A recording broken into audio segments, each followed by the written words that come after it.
আজকে আমরা the eyes have it Ruskin বন্ডের সেকেন্ড পর্বটা অর্থাৎ দ্বিতীয় অংশটা নিয়ে আমরা আলোচনা করব। আগের দিন হয়েছিল have you notice I venture that the trees seem to be moving while we seem to be standing still. এই পর্যন্ত আগের দিন হয়েছিল। এখন আমরা পরবর্তী অংশটা শুরু করব। তোমাদের কাছে যে যার টেক্সট বইটা একটু সামনে নিয়ে নাও, তারপর আমরা এই পড়াটা শুরু করছি। এই ঘটনাটাকে যখন ন্যারেটর বলল মেয়েটিকে, মেয়েটা কি বললো না, দ্যাট অলওয়েজ হ্যাপেন্স, এটা সর্বদাই ঘটে থাকে। এই লাইনটা থেকে কোশ্চেন দেয় যে কি ঘটে থাকে, আবার কেনই বা ঘটে থাকে, এটা কোশ্চেন দেয় একটা। No I answer quite confidently. No বলছে, ও সরি, সি সেড, সে বলল দ্যাট অলওয়েজ হ্যাপেন্স। তারপর কি হচ্ছে না, do you see any animals, অর্থাৎ তুমি কি কোনো প্রাণী জীবজন্তু তুমি কি দেখতে পাচ্ছ? অর্থাৎ মেয়েটা জিজ্ঞাসা করলো যে তুমি কি কোনো প্রাণী বা জীবজন্তু দেখতে পাচ্ছ? No I answer quite confidently. I answer, আমি উত্তর দিয়েছিলাম কোয়াইট কনফিডেন্টলি, অর্থাৎ কি না যথেষ্ট উৎসাহের সাথে, যথেষ্ট আত্মবিশ্বাসের সাথে আমি উত্তর দিয়েছিলাম যে না, অর্থাৎ আমি কোনো জীবজন্তু বা প্রাণী দেখতে পাচ্ছি না। I knew that there were hardly any animals left in the forest near Dehra. I knew that, আমি জানতাম যে there were hardly any animals left in the forest near Dehra, অর্থাৎ দেহরার কাছে যে জঙ্গল আছে সেখানে খুবই কম সংখ্যক, প্রায় নেই বললেই চলে, জীবজন্তুকে দেখতে পাওয়া যায়। অর্থাৎ আমাদের এই বর্ণনাকারী এটা শিওর ছিল যে দেহরার সামনে যে সমস্ত জঙ্গল আছে সেই সমস্ত জঙ্গলে কিন্তু কোনো জীবজন্তুকে সাধারণত দেখতে পাওয়া যায় না।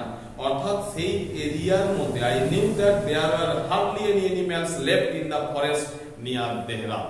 দেহরার কাছাকাছি যে সমস্ত জঙ্গলগুলো আছে সেখানে কিন্তু কোনো জীবজন্তু বা প্রাণীকে লক্ষ্য করা যায় না, অর্থাৎ জীবজন্তু দেখতে পাওয়া যায় না। এই ব্যাপারটা সম্পর্কে ন্যারেটর কনফিডেন্ট ছিলেন বা ন্যারেটর আত্মবিশ্বাসী ছিলেন।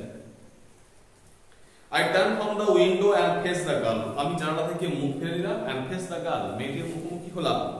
And for a while we sat in silence. And for a while অর্থাৎ কিছুক্ষণের জন্য we sat in silence, অর্থাৎ আমরা নীরব হয়ে, আমরা চুপচাপ হয়ে বসে থাকলাম। You have an interesting face, I remarked.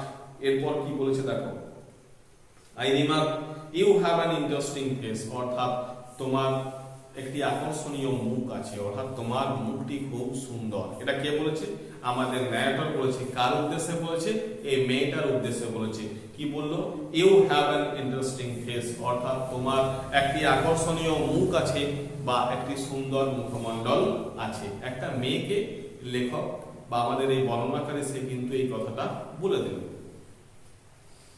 I was becoming quite daring, অর্থাৎ কিনা আমি একটু সাহসী হয়ে উঠেছি। অ্যাকচুয়ালি সাহসী না হলে তো কোনো মেয়েকে বলা যায় না তোমার মুখটা খুব সুন্দর, এই কথা তো বলা যায় না। তো আমাদের ন্যারেটর কি বলছে? I was becoming quite daring but it was a safe remark. এরপর কি হয়েছে না, আমাদের অর্থাৎ বলছে ইট ওয়াজ আ সেফ রিমার্ক, এটা কিন্তু একটা খুবই সুরক্ষিত মন্তব্য। তার কারণ কি না, সুরক্ষিত মন্তব্য কেন? Few girls can resist flattery, অর্থাৎ খুব কম মেয়ে আছে যারা এই ফ্ল্যাটারিকে অর্থাৎ তোষামদকে অপছন্দ করে, অর্থাৎ তোষামদকে পছন্দ করে না এরকম মেয়ের সংখ্যা কিন্তু খুবই কম। কার মতে? অ্যাকর্ডিং টু দ্য ন্যারেটর, অর্থাৎ ন্যারেটরের মতে বেশিরভাগ মেয়ে তোষামদ পছন্দ করে। আর যেহেতু ন্যারেটর কি করেছে না, এই মেয়েটির মুখটি সম্পর্কে প্রশংসা করেছে, তার সম্পর্কে ভালো কথা বলেছে, তার জন্যই ন্যারেটরের কাছে মনে হয়েছিল যে এটা একটা সেফ রিমার্ক বা সুরক্ষিত মন্তব্য, অর্থাৎ এই মন্তব্যের জন্য লেখক জানতো যে তার কোনো সমস্যা হবে না। She laughed pleasantly, a clear ringing laugh. She laughed pleasantly, অর্থাৎ সে কি হয়েছে না খুবই প্লিজেন্টলি অর্থাৎ খুবই আনন্দের সাথে স্বস্তির সাথে সে কি করেছে না হেসেছে। আ ক্লিয়ার রিঙ্গিং লাভ, একটা পরিষ্কার এবং রিঙ্গিং লাভ অর্থাৎ শব্দ করে হেসেছে। অর্থাৎ এই কথাটা শুনে কিন্তু মেয়েটা রেগে যায়নি যে তোমার মুখটি খুব সুন্দর, you have an interesting face. এই কথা শুনে কিন্তু মেয়েটা রেগে যায়নি। কি হয়েছে না মেয়েটা কিন্তু হেসেছে, পরিষ্কারভাবে সুন্দর শব্দ করে একটা হাসি দিয়েছে বা সে হেসেছে। It is nice to be told I have an interesting face. অর্থাৎ মেয়েটা এরপর কি বলছে, it is nice to be told, এটা খুবই সুন্দরভাবে বলেছো, I have an interesting face. অর্থাৎ কি না এটা খুবই সুন্দরভাবে বলা হয়েছে যে আমার মুখটি খুবই আকর্ষণীয়। I am tired of people telling me I have a pretty face. I am tired of people telling me, অর্থাৎ কি না আমি শুনতে শুনতে ক্লান্ত হয়ে গেছি, অনেক লোকজন আমাকে বলেছে, কি বলেছে, I have a pretty face, অর্থাৎ আমার মুখটি বা মুখমণ্ডলটি সুন্দর। এই কথাটা মেয়েটি অনেকবার অন্য লোকের কাছ থেকেও শুনেছে। Oh, so you do have a pretty face, অর্থাৎ তাহলে তোমার মুখটি সুন্দর। Thought, I and aloud I said, অর্থাৎ সশব্দে আমি আরেকবার বললাম, কি বললাম না সশব্দে আমি কি বললাম, aloud বললাম, অর্থাৎ শব্দ করে বললাম, জোরে বললাম। Well, an interesting face can also be pretty, বলছে আচ্ছা an interesting face অর্থাৎ একটা আকর্ষণীয় মুখ, can also be pretty সেটা কিন্তু আরো সুন্দর হতে পারে। অর্থাৎ আকর্ষণীয় মুখ যেহেতু, তাই সেই মুখটি কিন্তু সুন্দর। এরপরে তার উত্তরে মেয়েটা কি বলছে না, you are a very gallant young man. অর্থাৎ মেয়েটার পর কি বলছে দেখো, মেয়েটা কিন্তু রেগে যাবে। মেয়েটা কি বলছে, you are a very gallant young man, অর্থাৎ তুমি খুবই সাহসী একজন যুবক। গ্যালান্ট মিন্স হচ্ছে ব্রেভ, অর্থাৎ তুমি হচ্ছে একজন সাহসী যুবক। সি সেড, সে বলেছিল, but why are you so serious, অর্থাৎ তুমি এত গম্ভীর কেন। অর্থাৎ মেয়েটা জিজ্ঞাসা করছে যে তুমি এত গম্ভীর কেন, ঠিক আছে। I thought then I would try to laugh for her. I thought, আমি ভেবেছিলাম, then I would try to laugh, অর্থাৎ আমি একটু হাসবো, for her, তার জন্য। But the thought of laughter only made me feel trouble and lonely. কিন্তু এই হাসির চিন্তাটাই, but the thought of laughter, কিন্তু এই হাসির চিন্তাটাই only made me feel trouble and weak and lonely, অর্থাৎ এই হাসির চিন্তাটাই আমাকে কি করে দিল না আমাকে করে দিল ফিল ট্রাভেল, অর্থাৎ কিনা আমাকে কষ্ট দিল, অ্যান্ড লোনলি, আমাকে আবার একাকী করে দিল। অর্থাৎ যখন আমি ভাবলাম মেয়েটার জন্য একটু হাসবো, তখন এই হাসির চিন্তাটাই আমাকে কি করলো না আমাকে কষ্ট দিল এবং আমাকে একাকী করে দিল। We will soon be at your station, I said, অর্থাৎ আমি বললাম, we will soon be at your station, আমরা খুব শীঘ্রই তোমার স্টেশনে পৌঁছে যাব। অর্থাৎ মেয়েটি যেখানে নামবে সাহারানপুর, সেই সাহারানপুর স্টেশনে ট্রেনটা খুব শীঘ্রই পৌঁছে যাবে। অর্থাৎ মেয়েটা কি করবে, ট্রেন থেকে নেমে যাবে। আর মেয়েটা ট্রেন থেকে নেমে যাওয়া মানেই কি হবে না লেখক আরো একাকী হয়ে পড়বে।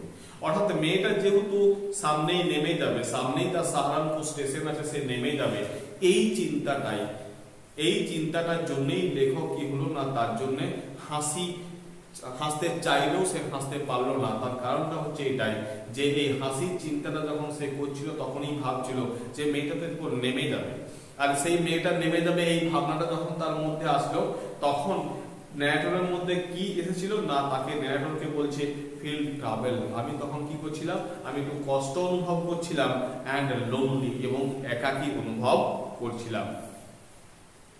Thank goodness it is a short journey, বলছে না ভগবান ধন্যবাদ যে এটা একটা সংক্ষিপ্ত যাত্রা, অর্থাৎ একটা অল্প সময়ের যাত্রা, তার জন্য ধন্যবাদ। I can not bear to sit in a train, অর্থাৎ কিনা আমি ট্রেনে বসতে পারি না মোর দ্যান 2 or 3 hours, অর্থাৎ 2 থেকে 3 ঘন্টার বেশি আমি এই ট্রেনে বসতে পারি না। এখান থেকে একটা কোশ্চেন পড়ে যে মেয়েটি এই ট্রেনের মধ্যে কতক্ষণের বেশি বসতে পারে না, তখন বলতে হবে যে I can not bear to sit in a train, আমি ট্রেনে বসতে পারি না for more than 2 or 3 hours, 2-3 ঘন্টার বেশি আমি এই ট্রেনে কিন্তু বসতে পারি না। এখানটা একটা ইম্পর্টেন্ট ব্যাপার আছে, এখান থেকে কোশ্চেন দেয়, তাই এই জায়গাটা একটু ভালো করে দেখে নেবে। আচ্ছা, তাহলে আজকে আমরা যতদূর পর্যন্ত পড়লাম সেটা হচ্ছে thank goodness it is a short journey, যে এটা সংক্ষিপ্ত একটা যাত্রা, তাই ধন্যবাদ। I can not bear to sit in a train, আমি একটা ট্রেনে বসতে পারি না for more than 2 or 3 hours, 2 থেকে 3 ঘন্টার বেশি। আজকে আমরা এতদূর পর্যন্ত আলোচনা করলাম, আশা করি তোমরা বুঝতে পেরেছো। আর যদি বুঝতে না পারো বা বুঝার কোথাও কোনো সমস্যা থাকলে সেটা অতি অবশ্যই কমেন্ট সেকশনে জানিও। আর এখান থেকে যে গ্রামাটিক্যালি কোশ্চেন হয় বা লং কোশ্চেন হয় সেগুলোকে নিয়ে আমরা পরবর্তীকালে অতি অবশ্যই একটা ভিডিও করব, যেখানে এই গ্রামার এবং লং কোশ্চেন নিয়ে আলোচনা করে দেবো। আজকে কিন্তু আমি এমসিকিউ এবং এসিকিউ কোন কোন জায়গা থেকে কোশ্চেন পড়ে, কোন কোন জায়গা থেকে পরীক্ষাতে আসে, কোন কোন জায়গাগুলো গুরুত্বপূর্ণ সেগুলোকে আমি অবশ্যই বলে গেছি, সেগুলো আশা করি তোমাদের মাথায় আছে। আর এটাকে নিয়ে একটু অতি অবশ্যই তোমরা বাড়িতে পড়ে নিও, তাহলে তোমাদের কাছে আবার ক্লিয়ার হয়ে যাবে। আর অতি অবশ্যই কিন্তু ইংলিশ অ্যান্ড ইউ চ্যানেলটাকে সাবস্ক্রাইব করতে ভুলো না, আর অনেক অনেক বেশি করে বন্ধুদের সাথে এটা শেয়ার করবে, আর অবশ্যই কমেন্ট করবে। Thank you.